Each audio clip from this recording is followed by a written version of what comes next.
Have you ever heard of a woman so powerful, so fearless, that an entire colonial empire couldn't silence her? Today, we're diving into the incredible story of Mekatilili wa Menza, a Kenyan hero whose spirit of resistance continues to inspire generations. This isn't just a history lesson. It's the saga of a widow, a mother, and a prophetess who stared down the British Empire and rallied her people to fight for their freedom. Our story begins in the late 19th century, in the lush coastal region of Kenya, home to the Giriama people. Life here was guided by ancient traditions, community bonds, and a deep respect for the land. But a storm was gathering on the horizon.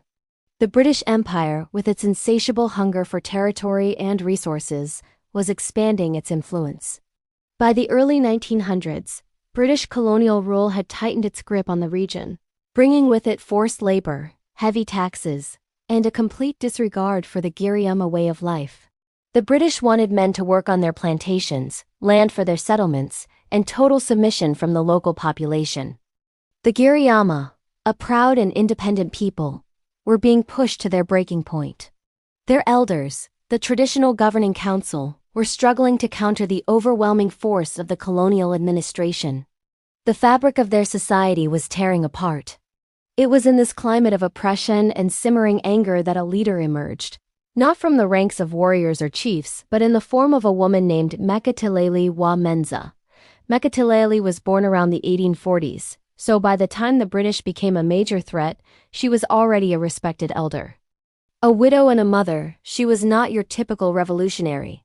But she possessed something extraordinary, an unshakable will, a profound connection to her culture, and a gift for inspiring others. She saw the British policies for what they were: a direct assault on the very soul of the Giriama people. She watched as families were broken apart, traditions were ridiculed, and their sacred forests were threatened. And she decided she would not stand by and watch it happen. Mekatilili wasn't alone. She found a powerful ally in Wanja Madori, another elder who shared her vision. Together, they began a journey that would ignite a rebellion. They traveled from village to village, not with weapons, but with words and a powerful message of defiance. Mekatilili was a master orator. Imagine this scene. A charismatic woman, older, yet filled with a fiery energy, standing before a crowd of disheartened people. She wasn't just speaking. She was channeling the spirit of her ancestors. Her most famous rallying cry was a dance, the kifudu. This wasn't a dance for celebration. It was a sacred, spiritual dance, traditionally performed during funeral rites. By performing the kifudu, Mekatilili was delivering a potent message. The Giriama way of life was dying, and it was up to them to resurrect it. Her performances were electric. She would move with passion, her voice ringing out, challenging the men, asking them if they had lost their courage, reminding them of their duty to protect their land and their families. She would ask them, "Who among you is man enough to stand up to the British?" It was a direct, powerful challenge that no one could ignore. Through these powerful speeches and rituals, Mekatilili and Wanj administered the Muma Oath, a sacred vow of unity and resistance. Taking this oath meant you were bound by a spiritual contract to never cooperate with the colonialists, to never pay their taxes, and to never provide labor for their projects. It was a brilliant strategy. It didn't just unite the people politically. It bound them together through a deeply held spiritual belief. Resisting the British became a sacred duty. Naturally, the British colonial administrator, Arthur Champion, was furious. He saw Mekatilili as a dangerous troublemaker, a witch who was stirring up dissent. In August 1913, he decided to confront her directly. He called for a large public meeting, intending to assert his authority and demand that the Giriama provide men for labor. Mekatilili, never one to back down, attended the meeting. What happened next is the stuff of legend. As Champion spoke, trying to intimidate the crowd, Mekatilili was said to have walked right up to him. Some accounts say she slapped him. Others say she let one of her hens peck him. The details vary, but the message was clear and public. She did not fear him. She openly defied the highest colonial authority in their land, in front of everyone. This single act of defiance was like a lightning bolt. It electrified the Giriama and utterly humiliated the British administration. The colonial government could not let this stand. Mekatilili and Wanjai wa Midori were arrested. To ensure they could never again influence their people, the British exiled them hundreds of miles away, to a remote corner of western Kenya. In the minds of the colonialists, the problem was solved. They had removed the head of the snake. But they had severely underestimated Mekatilili wa Menza. Just a few months later, in early 1914, something astonishing happened.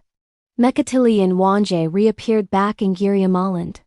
They had escaped and traveled over 600 miles, that's nearly 1,000 kilometers, through rugged, unfamiliar, and often dangerous territory to return to their people. The details of their escape are shrouded in mystery, adding to Mekatilili's legendary status. How did a woman in her 60s or 70s accomplish such a feat?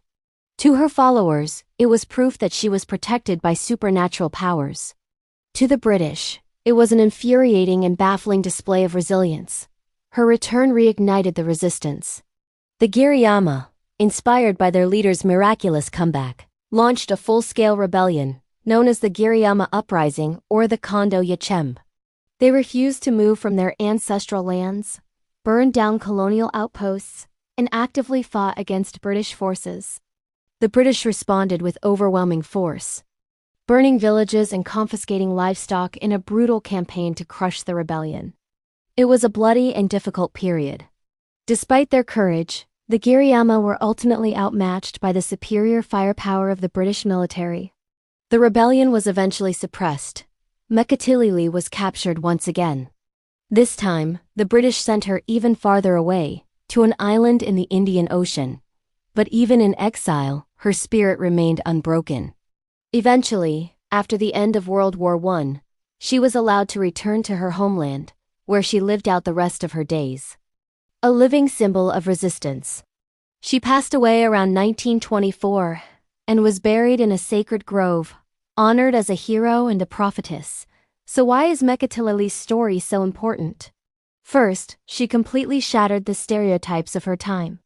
In a patriarchal society, and under a colonial system that dismissed both women and Africans, she rose to become a central political and military strategist. She proved that leadership isn't about gender or age.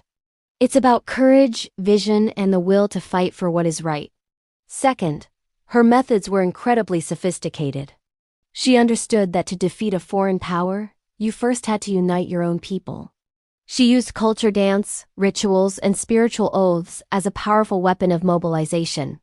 She wasn't just fighting against the British. She was fighting for the preservation of Giriama identity. Today, Mekatilili wa Menza is celebrated as one of Kenya's greatest national heroes.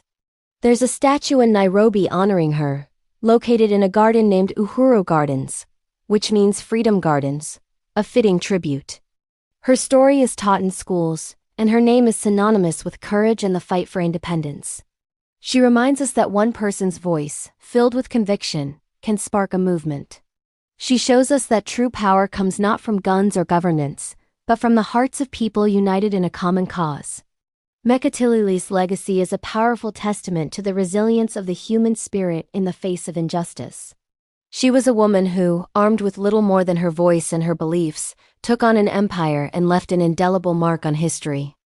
Her story is a vital chapter in the long global struggle for freedom and dignity. Thank you so much for joining me on this journey into the life of the incredible Mekatilili wa Menza. If you found the story as inspiring as I do, please hit that like button and subscribe for more stories of forgotten heroes and incredible histories. Let me know in the comments what you think, or if there are other historical figures you'd like to learn about. Until next time, stay curious.